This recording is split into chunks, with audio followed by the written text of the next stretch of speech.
Got a train moving out right there. There's probably no way we can catch him, but this here is what I'm here for. This is the old, I think, Central Georgia shops that were here at one point. None of the shop buildings survived to this day. This coaling tower is all that is left of what was once a huge, huge shop complex.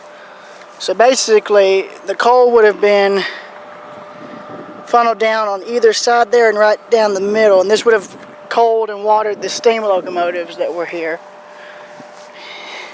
All of this clearing would have been shop buildings, and railroad tracks would have been on either side. Me and my friend and fellow YouTuber Eastern U.S. Transportation were able to actually map out and see what this would have looked like, and we even found the remains.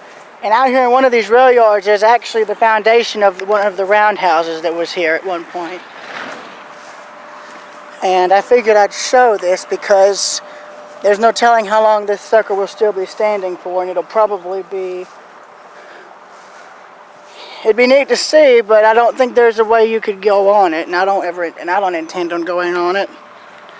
I'm going to zoom in from afar and see what all there is to see.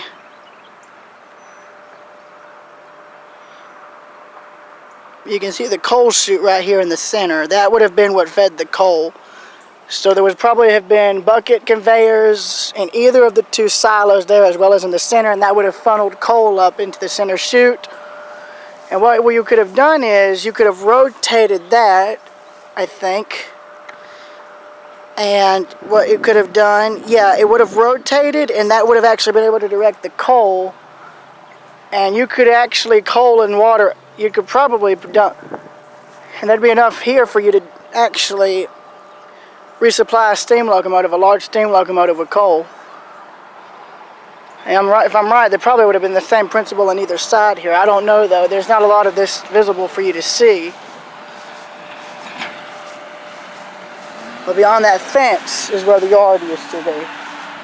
And unfortunately, all of that is gone.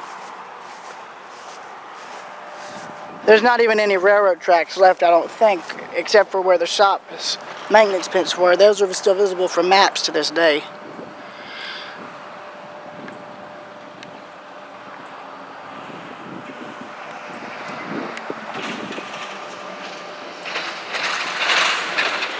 You can see the chutes there.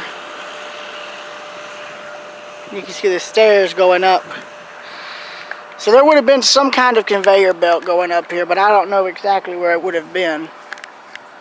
So that's pretty much it. See y'all later. If I end up catching the train.